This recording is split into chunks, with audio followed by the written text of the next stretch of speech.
ನಮಸ್ಕಾರ ಸ್ನೇಹಿತರೆ, ಹೇಗಿದ್ರೆ ಎಲ್ಲರೂ ಚೆನ್ನಾಗಿದ್ದಾರೆ ಅಂದ್ಕೊಂಡು ಸ್ನೇಹಿತರೆ. ಎಲ್ರಿಗೂ SPB ಮೀಡಿಯಾದ ಮತ್ತೊಂದು ವಿಡಿಯೋಗೆ ತಮಗೆಲ್ರಿಗೂ ಸುಸ್ವಾಗತ.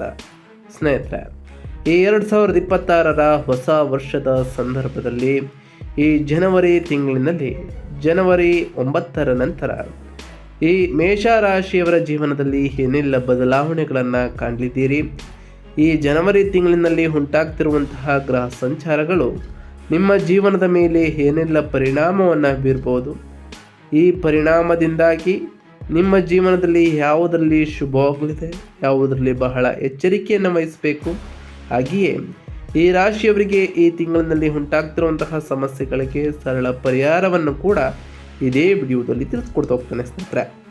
ಆದ್ದರಿಂದ ವಿಡಿಯೋನ ಸ್ಕಿಪ್ ಮಾಡದೆ ಇಲ್ಲಿಂದ ಕೊನೆಯ ತನಕ ನೋಡ್ತಾ ಬನ್ನಿ. ಪ್ರತಿಯೊಂದು ವಿಡಿಯೋದಲ್ಲಿ ಹೇಳೋ ಥರನೇ ಯಾರೇನೂ ನಮ್ಮ ಚಾನಲ್ನ ಸಬ್ಸ್ಕ್ರೈಬ್ ಮಾಡ್ಕೊಂಡಿಲ್ಲ ಅವರು ಈಗಲೇ ಸಬ್ಸ್ಕ್ರೈಬ್ ಮಾಡ್ಕೊಳ್ಳಿ. ಸಬ್ಸ್ಕ್ರೈಬ್ ಮಾಡಿಕೊಂಡು ಪ್ರತಿನಿತ್ಯ ವಿಡಿಯೋನ ವಾಚ್ ಮಾಡ್ತಿರೋರಿಗೆ ಥ್ಯಾಂಕ್ ಯು ಸೋ ಮಚ್ ಅಂತ ಹೇಳ್ತಾ, ಹಾಗೆ ಒಂದು ವಿಡಿಯೋಗೆ ಲೈಕ್ ಮಾಡಿ ಸ್ನೇಹಿತರೆ. ಇನ್ನು ತಡ ಮಾಡೋದು ಬೇಡ ಸ್ನೇಹಿತರೆ.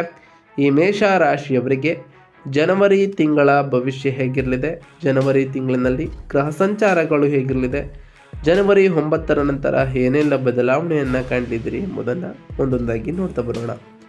ಮೊದಲನೇದಾಗಿ ಸೂರ್ಯಗ್ರಹದ ವಿಚಾರಕ್ಕೆ ಬಂದ್ಬಿಡೋಣ.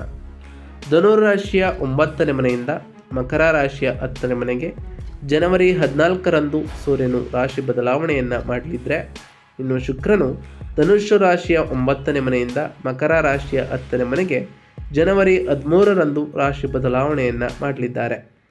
ಇನ್ನು ಮಂಗಳನು ಧನುಷ್ ರಾಶಿಯ 9ನೇ ಮನೆಯಿಂದ ಮಕರ ರಾಶಿಯ 10ನೇ ಮನೆಗೆ, ಅದು ಉಚ್ಚ ಸ್ಥಾನದಲ್ಲಿ ಜನವರಿ 16ರಂದು ಪ್ರವೇಶವನ್ನು ಮಾಡಲಿದ್ದಾರೆ. ಇನ್ನು ಬುಧನು ಧನುಷ್ ರಾಶಿಯ 9ನೇ ಮನೆಯಿಂದ ಮಕರ ರಾಶಿಯ 10ನೇ ಮನೆಗೆ ಜನವರಿ 17ರಂದು ರಾಶಿ ಬದಲಾವಣೆಯನ್ನು ಮಾಡಲಿದ್ರೆ, ಗುರು ಮಿಥುನ ರಾಶಿಯ 3ನೇ ಮನೆಯಲ್ಲಿ ಈ ತಿಂಗಳು ಪೂರ್ತಿ ಇರಲಿದ್ದು, ಶನಿ ಮೀನ ರಾಶಿಯ 12ನೇ ಮನೆಯಲ್ಲಿ ಈ ತಿಂಗಳು ಇರಲಿದ್ರೆ, ರಾಹು ಕುಂಭರಾಶಿಯ 11ನೇ ಮನೆಯಲ್ಲಿ, ಕೇತು ಸಿಂಹ ರಾಶಿಯ 5ನೇ ಮನೆಯಲ್ಲಿ ಇರಲಿದ್ದಾರೆ. ಈ ಜನವರಿ ತಿಂಗಳು ನಿಮ್ಮೊಳಗೆ ನೀವು ಒಂದು ದೊಡ್ಡ ಶಕ್ತಿಯನ್ನು ಬೆಳೆಸುತ್ತಿರುವಂತಹ ಭಾವನೆಯೊಂದಿಗೆ ಪ್ರಾರಂಭ ಆಗ್ತಾಗ್ತದೆ. ನೀವು ಅದನ್ನು ಅದೃಷ್ಟ ಎಂದು ಕರೆಯದೇ ಇರಬಹುದು, ಆದರೆ ನಿಮ್ಮ ಜೀವನದ ದಿಕ್ಕು ಕೂಡ ಬದಲಾಗ್ತಾ ಹೋಗ್ತದೆ. ನೀವು ಸ್ಪಷ್ಟವಾಗಿ ಅನುಭವಿಸ್ತಾ ಹೋಗ್ತೀರಿ. ತಿಂಗಳ ಮೊದಲ ವಾರದಲ್ಲಿಯೇ ಯೋಜನೆ, ಕರೆಗಳು, ಸಣ್ಣ ಪ್ರಯಾಣ ಮತ್ತು ಚರ್ಚೆಗಳಿಗೆ ನೀವು ಬಹಳಷ್ಟು ಬ್ಯುಸಿಯಾಗಿರ್ತೀರಿ. ನೀವು ಸುಮ್ಮನೆ ಕುಳಿಯುತ್ತಿದ್ದರೂ ನಿಮ್ಮ ಮನಸ್ಸು ಸದಾ ಆಲೋಚನೆಯಲ್ಲಿ ಇರಲಿದೆ. ನಂತರ ತಿಂಗಳ ಮಧ್ಯದ ಭಾಗದ ನಂತರ ನಿಮ್ಮ ಜೀವನವು ಹೆಚ್ಚು ಗೋಚರವಾಗ್ತಾ ಹೋಗ್ತದೆ. ಜನರು ನಿಮ್ಮನ್ನು ಗಮನಿಸ್ತಾರೆ. ನಿಮ್ಮ ಕೆಲಸಕ್ಕೆ ಉತ್ತಮವಾದ ಮನ್ನಣೆಯೂ ಕೂಡ ಸಿಗ್ತದೆ. ನಿಮ್ಮ ಮಾತುಗಳಿಗೆ ತೂಕವೂ ಕೂಡ ಬರಲಿದೆ. ಏಕೆಂದರೆ ಜನವರಿ 14ರಂದು ಸೂರ್ಯನು ನಿಮ್ಮ 10ನೇ ಮನೆಗೆ ಅಂದರೆ ಕರ್ಮಸ್ಥಾನದಲ್ಲಿ ಪ್ರವೇಶಿಸಲಿದ್ದಾರೆ ಮತ್ತು ಜನವರಿ 16ರಂದು ಕುಜನು ಅದೇ 10ನೇ ಮನೆಯಲ್ಲಿ ಉಚ್ಚ ಸ್ಥಾನದಲ್ಲಿ ಇರಲಿದ್ದಾರೆ ಸ್ನೇಹಿತರೆ. ಅದು ಅತ್ಯಂತ ಬಲಶಾಲಿ ಅಂತಲೇ ಹೇಳ್ಬೋದು. ಇದು ಬಡ್ತಿ, ಪಾತ್ರ ಬದಲಾವಣೆ, ನಾಯಕತ್ವದ ಕರ್ತವ್ಯಗಳು ಮತ್ತು ಮೇಲಾಧಿಕಾರಿಗಳಿಂದ ಬೆಂಬಲ ಪಡೆಯಲು ಬಹಳಷ್ಟು ಪ್ರಬಲವಾದ ಗ್ರಹದ ಸಂಚಾರ ಅಂತಲೇ ಹೇಳ್ಬೋದು. ಅದೇ ಸಮಯದಲ್ಲಿ 12ನೇ ಮನೆಯಲ್ಲಿರುವಂತಹ ಶನಿ ಖರ್ಚು ಮತ್ತು ಮಾನಸಿಕ ಒತ್ತಡವನ್ನು ಹೆಚ್ಚಿಸಲಿದ್ದಾರೆ. ಆದ್ದರಿಂದ ಈ ತಿಂಗಳು ಶಿಸ್ತಿನೊಂದಿಗೆ ಯಶಸ್ಸು ಪಡೆಯುವಂತಹ ಸಮಯ ಅಂತಲೇ ಹೇಳ್ಬೋದು. ಈ ತಿಂಗಳು ಮುಂದುವರಿತಾ ಬನ್ನಿ, ಆದರೆ ನಿಮ್ಮ ಮನಸ್ಸಿನ ಶಾಂತಿಯನ್ನು ಕಾಪಾಡಿಕೊಳ್ಳಿ ಅಂತಲೇ ಹೇಳ್ಬೋದು. ಇನ್ನು ಈ ರಾಶಿಯವರಿಗೆ ಈ ಜನವರಿ 8ರ ನಂತರ ಏನೆಲ್ಲ ಬದಲಾವಣೆಯನ್ನು ಕಂಡಿದ್ದೀರಿ, ಜನವರಿ 9ರ ನಂತರ ಈ ಮೇಷ ರಾಶಿಯವರಿಗೆ ವೃತ್ತಿ ಮತ್ತು ಉದ್ಯೋಗದಲ್ಲಿ ಏನೆಲ್ಲ ಬದಲಾವಣೆ ಆಗಲಿದೆ ಅಂತ ನೋಡ್ತಾ ಬರೋದಾದರೆ, ಕೆಲಸದ ವಿಚಾರಗಳು ನಿಮ್ಮ ಮನಸ್ಸನ್ನು ಬಿಟ್ಟು ಹೋಗೋದಿಲ್ಲ. ನೀವು ನಿರಂತರವಾಗಿ ಸಂದೇಶಗಳು, ಕರೆಗಳು, ದಾಖಲೆಗಳು ಮತ್ತು ಸಭೆಗಳಿಗೆ ಪ್ರತಿಕ್ರಿಯಿಸುತ್ತಿರುವಂತೆ ಭಾಸವಾಗ್ತಾ ಹೋಗ್ತದೆ. ಹಿರಿಯ ವ್ಯಕ್ತಿಯೊಬ್ಬರು ನಿಮಗೆ ಮಾರ್ಗದರ್ಶನವನ್ನು ಕೂಡ ನೀಡಬಹುದು, ಆದರೆ ಅದೇ ಸಮಯದಲ್ಲಿ ನಿಮ್ಮನ್ನು ಪರೀಕ್ಷಿಸಲಾಗ್ತದೆ ಎಂದು ಭಾವನೆ ನಿಮಗೆ ಉಂಟಾಗ್ಬೋದು ಸ್ನೇಹಿತರೆ. ಕೆಲಸಕ್ಕೆ ಸಂಬಂಧಪಟ್ಟಂತಹ ಪ್ರಯಾಣ ಅಥವಾ ಓಡಾಟವನ್ನು ನೀವು ಗಮನಿಸ್ಬೋದು. ನಿಮ್ಮಲ್ಲಿ ಕೆಲವರು ಸಾಮಾನ್ಯ ದಿನಚರಿಯ ಹೊರತಾಗಿ ಪ್ರಮುಖ ಸಭೆ, ತರಬೇತಿ ಅಥವಾ ಸಂದರ್ಶನದಲ್ಲೂ ಕೂಡ ಭಾಗವಹಿಸ್ಬೋದು ಅಂತಲೇ ಹೇಳ್ಬೋದು ಸ್ನೇಹಿತರೆ. ಜನವರಿ 14ರ ನಂತರ ನಿಮ್ಮ ಸ್ಥಾನವು ಬಲಗೊಳ್ತಾ ಹೋಗ್ತದೆ. ನಿಮಗೆ ಪ್ರಸಿದ್ಧಿ ಕೂಡ ಸಿಗಲಿದ್ದು, ಜನರ ನಿಮ್ಮ ಅಭಿಪ್ರಾಯವನ್ನು ಕೇಳಲು ಪ್ರಾರಂಭಿಸ್ತಾ ಹೋಗ್ತಾರೆ. ನಿಮ್ಮ ಬಾಸ್ ಅಥವಾ ಮ್ಯಾನೇಜರ್ ನಿಮ್ಮ ಮೇಲೆ ಹೆಚ್ಚು ಅವಲಂಬಿತರಾಗಬಹುದು. ನೀವು ಒತ್ತಡವೂ ಕೂಡ ಅನುಭವಿಸ್ಬೋದು, ಆದರೆ ಇದು ಒಳ್ಳೆಯ ಒತ್ತಡ. ಇದರರ್ಥ ನೀವು ಪ್ರಮುಖ ವ್ಯಕ್ತಿಯಾಗುತ್ತಾ ಹೋಗ್ತೀರಿ ಸ್ನೇಹಿತರೆ. ಜನವರಿ 16ರ ನಂತರ ಆತ್ಮವಿಶ್ವಾಸವು ಸ್ವಾಭಾವಿಕ ಹೆಚ್ಚಾಗಲಿದ್ದು, ಅನುಮಾನಗಳು ದೂರವಾಗಲಿದೆ. ನೀವು ನಾಯಕತ್ವದ ಪಾತ್ರವನ್ನು ತೆಗೆದುಕೊಳ್ಬೋದು. ಬಡ್ತಿ ಚರ್ಚೆ, ಹುದ್ದೆ ಬದಲಾವಣೆ ಅಥವಾ ಹೊಸ ಜವಾಬ್ದಾರಿಯ ಸೂಚನೆಗಳು ಕೂಡ ಕಂಡುಬರಲಿದೆ. ಅಂತಿಮ ಘೋಷಣೆ ನಂತರ ಬಂದರೂ ಅದರ ಚಿಹ್ನೆಗಳು ಈಗ ಪ್ರಾರಂಭವಾಗ್ತೋಗ್ತವೆ. ಜನವರಿ 17ರ ನಂತರ ಸಂವಹನ ಸುಗಮವಾಗಲಿದೆ. ಸಂದರ್ಶನಗಳು, ಪ್ರಸ್ತುತಿಗಳು ಮತ್ತು ಅಧಿಕೃತ ಮಾಹಿತಿಗಳು ನಿಮ್ಮ ಪರವಾಗಿ ಇರಲಿದೆ.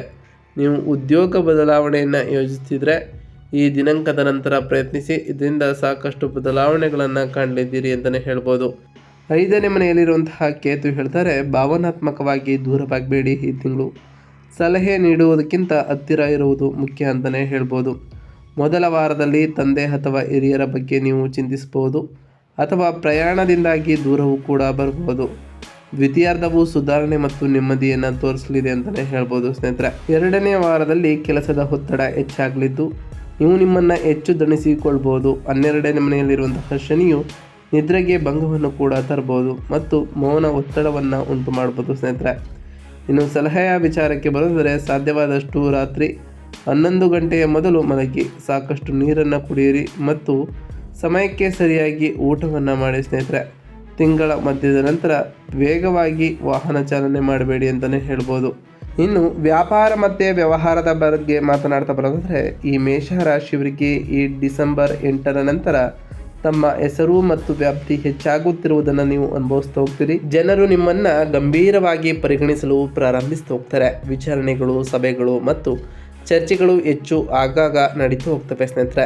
ಯೋಜನೆ, ಪುನರ್ರಚನೆ ಮತ್ತು ವ್ಯವಸ್ಥೆಗಳನ್ನು ಹೊಂದಿಸಲು ಮೊದಲ ವಾರವು ಬಹಳ ಒಳ್ಳೆಯದಾಗಿತ್ತು. ನೀವು ಅಡಿಪಾಯವನ್ನು ಸಿದ್ಧಪಡಿಸುತ್ತಿರುವಂತೆ ಭಾಸವಾಗಲಿದ್ದು ಹೊಸ ಉಪಕ್ರಮಗಳು, ವಿಸ್ತರಣೆ ಮತ್ತು ಪ್ರಾರಂಭಕ್ಕೆ ಈ 2ನೇ ವಾರವು ಪ್ರಬಲವಾಗಿರಲಿದೆ. ಉಚ್ಚ ಕುಜನು ದಿಟ್ಟ ನಿರ್ಧಾರಗಳನ್ನು ಬೆಂಬಲಿಸಲಿದ್ದಾರೆ. ಆದರೆ ನಿರ್ಧಾರಗಳನ್ನು ಕೋಪದಿಂದಲ್ಲ, ಲೆಕ್ಕಾಚಾರದಿಂದ ತೆಗೆದುಕೊಳ್ತಾ ಹೋಗ್ತೀರಿ. ಇನ್ನು ಸಲಹೆಯ ವಿಚಾರಕ್ಕೆ ಬರೆದರೆ ಪಾಲುದಾರರು ಅಥವಾ ಗ್ರಾಹಕರೊಂದಿಗೆ ಸಂಘರ್ಷಣೆಗಳನ್ನು ತಪ್ಪಿಸಿ. ಈ ತಿಂಗಳು ಪ್ರಾಬಲ್ಯಕ್ಕಿಂತ ರಾಜತಾಂತ್ರಿಕತೆಯು ಹೆಚ್ಚು ಲಾಭವನ್ನು ತರಲಿದೆ ಅಂತಲೇ ಹೇಳ್ಬೋದು. ಇನ್ನು ವಿದ್ಯಾರ್ಥಿಗಳ ವಿಚಾರಕ್ಕೆ ಬರೋದಾದರೆ ವಿದ್ಯಾರ್ಥಿಗಳು ಉತ್ತಮವಾಗಿ ಕಾರ್ಯವನ್ನು ನಿರ್ವಹಿಸ್ತಾ ಹೋಗ್ತಾರೆ. ಆದರೆ ಶಿಸ್ತು ಮುಖ್ಯವಾಗಿರಲಿದೆ. ಮೊದಲ ವಾರದಲ್ಲಿ ನೀವು ಗಮನವನ್ನು ಕಳೆದುಕೊಳ್ಬೋದು ಅಥವಾ ಮಾನಸಿಕವಾಗಿ ಅಸ್ಥಿರತೆಯನ್ನು ಕೂಡ ಅನುಭವಿಸ್ಬೋದು. ತಿಂಗಳ ಮಧ್ಯದ ಭಾಗದ ನಂತರ ಏಕಾಗ್ರತೆ ಬಲವಾಗ್ತಾ ಹೋಗ್ತದೆ. ಜನವರಿ 17ರ ನಂತರ ಸ್ಮರಣಶಕ್ತಿ ಮತ್ತು ಪರೀಕ್ಷೆಯ ಕಾರ್ಯಕ್ಷಮತೆಯು ಕೂಡ ಸುಧಾರಿಸಲಿದೆ. ಇನ್ನು ಸಲಹೆ ಏನಂತಂದರೆ ಒಂದು ದೈನಂದಿನ ದಿನಚರಿಯನ್ನು ನಿಗದಿಪಡಿಸಿ ಮತ್ತು ಅದನ್ನು ಅನುಸರಿಸಿ. ತಡರಾತ್ರಿಯಲ್ಲಿ ಮೊಬೈಲ್ ಬಳಕೆಯನ್ನು ತಪ್ಪಿಸಿ, ಏಕೆಂದರೆ ಅದು ನಿದ್ರೆಗೆ ಭಂಗವನ್ನು ತರಲಿದೆ. ಅದರಿಂದ ಮೊಬೈಲ್ ಜಾಸ್ತಿ ಯೂಸ್ ಮಾಡೋದನ್ನು ಕಡಿಮೆ ಮಾಡಿ ಸ್ನೇಹಿತರೆ. ಇನ್ನು ಈ ರಾಶಿಯವರು ಈ ಜನವರಿ ತಿಂಗಳಿನಲ್ಲಿ ಮಾಡಬೇಕಾಗಿರುವಂತಹ ಸರಳ ಪರಿಹಾರಗಳೇನು ಎಂಬುದನ್ನು ಒಂದೊಂದಾಗಿ ತಿಳಿಸ್ಕೊಡ್ತಾ ಹೋಗ್ತೇನೆ. ಗಮನವಿಟ್ಟು ನೋಡ್ತಾ ಬನ್ನಿ ಸ್ನೇಹಿತರೆ. ಪ್ರತಿ ಭಾನುವಾರದಂದು ಜನವರಿ 14ರ ನಂತರ ಪ್ರತಿದಿನ ಸೂರ್ಯನಿಗೆ ನೀರನ್ನು ಆರ್ಘ್ಯದ ರೂಪದಲ್ಲಿ ಅರ್ಪಿಸಿ. ಇದು ನಿಮ್ಮ ಆತ್ಮವಿಶ್ವಾಸ ಮತ್ತು ಅಧಿಕಾರವನ್ನು ಸುಧಾರಿಸಲಿದೆ. ಆ ಸೂರ್ಯದೇವನ ಕೃಪೆಯಿಂದ ನಿಮ್ಮ ಎಲ್ಲ ಕಷ್ಟ ಕಾರ್ಪಣ್ಯಗಳು ಕೂಡ ನೆರವೇರಲಿದೆ ಸ್ನೇಹಿತರೆ. ಇನ್ನು ಕುಜ ಪರಿಹಾರದ ವಿಚಾರಕ್ಕೆ ಬರೋದಾದರೆ ಧೈರ್ಯ ಮತ್ತು ಏಕಾಗ್ರತೆಗಾಗಿ ಮಂಗಳವಾರ ಅಥವಾ ಶನಿವಾರದಂದು ಹನುಮಾನ್ ಚಾಲಿಸವನ್ನು ಓದಿ. ಪ್ರತಿ ಶನಿವಾರದಂದು ಓಂ ಶಂ ಶನೈಶ್ವರಾಯ ನಮಃ ಎಂಬ ಬೀಜ ಮಂತ್ರವನ್ನು ಜಪಿಸಿ. ಹಾಗೆಯೇ ಪ್ರತಿ ಶನಿವಾರದಂದು ಆ ಶನಿದೇವರಿಗೆ ಪ್ರಿಯವಾಗಿರುವಂತಹ ಕಪ್ಪು ಎಳ್ಳಿನ ಬತ್ತಿಯನ್ನು ಹಚ್ಚೋದ್ರಿಂದ ಆ ಶನಿದೇವರ ಸಕಾರಾತ್ಮಕ ಪ್ರಭಾವಕ್ಕೆ ನೀವು ಒಳಗಾಗ್ಬೋದಾಗಿದೆ ಸ್ನೇಹಿತರೆ. ಪ್ರತಿ ಶನಿವಾರದಂದು ಕಪ್ಪು ಎಳ್ಳು ಕಂಬಳಿಯನ್ನು ದಹನ ಮಾಡಿ ಸ್ನೇಹಿತರೆ. ಇನ್ನು ಮನಸ್ಸಿನ ಪರಿಹಾರದ ವಿಚಾರಕ್ಕೆ ಬರೋದಾದರೆ ಸಾಧ್ಯವಾದಷ್ಟು ರಾತ್ರಿ 11 ಗಂಟೆಯ ಮೊದಲು ಮಲಗಿ. 12ನೇ ಮನೆಯ ಶನಿಯು ನಿಮಗೆ ಅತ್ಯುತ್ತಮವಾದ ಪರಿಹಾರವಾಗಲಿದೆ ಅಂತಲೇ ಹೇಳ್ಬೋದು. ವರ್ತನೆಯ ಪರಿಹಾರದ ವಿಚಾರಕ್ಕೆ ಬರೋದಾದರೆ ಅಹಂಕಾರದ ಘರ್ಷಣೆಗಳನ್ನು ತಪ್ಪಿಸಿ, ಹಿರಿಯರನ್ನು ಗೌರವಿಸಿ, ಶಾಂತವಾಗಿರಿ. ನಿಮ್ಮ ಕೆಲಸಕ್ಕೆ ನಿಮ್ಮ ಹೆಸರನ್ನು ಸೃಷ್ಟಿಸಲಿದೆ ಅಂತಲೇ ಹೇಳ್ಬೋದು. ಪ್ರತಿ ಗುರುವಾರದಂದು ಓಂ ಗುರುಭ್ಯೋ ನಮಃ ಎಂಬ ಮಂತ್ರವನ್ನು ಜಪಿಸಿ. ಇದರಿಂದ ಆ ಗುರುದೇವರ ಆಶೀರ್ವಾದವೂ ಕೂಡ ಸಿಗಲಿದೆ. ನೀವು ಅಂದುಕೊಂಡಿರುವಂತಹ ಕಾರ್ಯಗಳು ಕೂಡ ಯಾವುದೇ ಅಡೆತಡೆ ಇಲ್ಲದೆ ನೆರವೇರ್ತಾ ಹೋಗ್ತದೆ ಸ್ನೇಹಿತರೆ.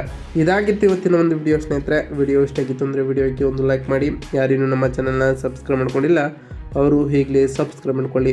ಸಬ್ಸ್ಕ್ರೈಬ್ ಮಾಡ್ಕೊಂಡು ಪ್ರತಿನಿತ್ಯ ವಿಡಿಯೋನ ವಾಚ್ ಮಾಡ್ತಿರೋರಿಗೆ ಥ್ಯಾಂಕ್ ಯು ಸೊ ಮಚ್ ಅಂತ ಹೇಳ್ತಾ, ಹಾಗೆಯೇ ಕಮೆಂಟ್ನಲ್ಲಿ ಓಂ ಶನೈಶ್ವರಾಯ ನಮಃ, ಓಂ ಅಂಗಾರಾಯಕಾಯ ನಮಃ, ಓಂ ಗುರುಭ್ಯೋ ನಮಃ, ಓಂ ಲಕ್ಷ್ಮೀನಾರಾಯಣಾಯ ನಮಃ ಎಂದು ಕಮೆಂಟ್ ಮಾಡಿ ಸ್ನೇಹಿತರೆ. ಆ ಶನಿದೇವರು, ಮಂಗಳದೇವ, ಗುರುದೇವ, ಲಕ್ಷ್ಮೀನಾರಾಯಣ ನಿಮಗೆ ಆಯುಷ್ಯ ಆರೋಗ್ಯ ಸಮೃದ್ಧಿಗಳನ್ನು ಕೊಟ್ಟು ಕಾಪಾಡಲಿ ಅಂತ ಆ ದೇವರಲ್ಲಿ ಕೇಳ್ಕೊಳ್ತಾ ಇವತ್ತಿನ ಒಂದು ವಿಡಿಯೋನ ಮುಗಿಸ್ತಿದ್ದೀನಿ ಸ್ನೇಹಿತರೆ. ಸಿಗ್ತೇನೆ ಮತ್ತೊಂದು ವಿಡಿಯೋದೊಂದಿಗೆ. Thank you for watching.